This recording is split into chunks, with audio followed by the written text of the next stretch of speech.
Les espèces exotiques envahissantes sont appelées ainsi parce qu'elles proviennent d'ailleurs dans le monde et réussissent à s'établir et à se propager sur le territoire québécois. L'introduction de ces espèces peut se faire de manière accidentelle ou intentionnelle par les activités humaines. Le terme « envahissante » fait référence au fait qu'elles n'ont généralement pas de prédateurs dans leur nouveau milieu, ce qui leur permet de se propager rapidement.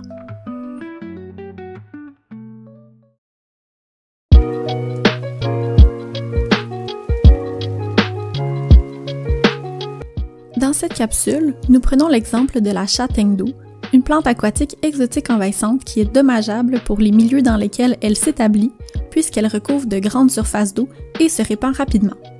Ce faisant, elle accapare de l'espace et des ressources, en plus de bloquer l'accès à la lumière dans la colonne d'eau. La plante a été découverte dans la baie de Lochaber, sur la rivière des Outaouais, à l'été 2023 par le Cobali. Des travaux ont été entamés à l'été 2024.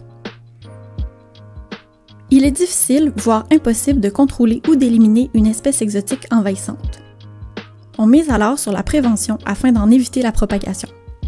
Il est donc important de ne pas introduire la châtaigne d'eau aux étangs privés et publics ou de répandre d'autres espèces exotiques envahissantes ailleurs sur le territoire. De manière générale, l'un des meilleurs moyens de prévention est le nettoyage des embarcations nautiques, des remorques et de l'équipement lorsqu'on change de plan d'eau. Cela s'applique aux embarcations à moteur et aux embarcations non motorisées.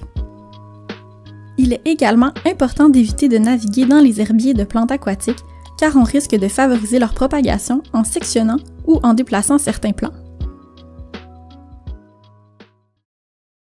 La lutte contre les espèces exotiques envahissantes est un défi important pour la préservation de notre biodiversité. Misons sur un effort collectif pour protéger durablement nos écosystèmes et sauvegarder les richesses naturelles qui font la particularité de nos régions.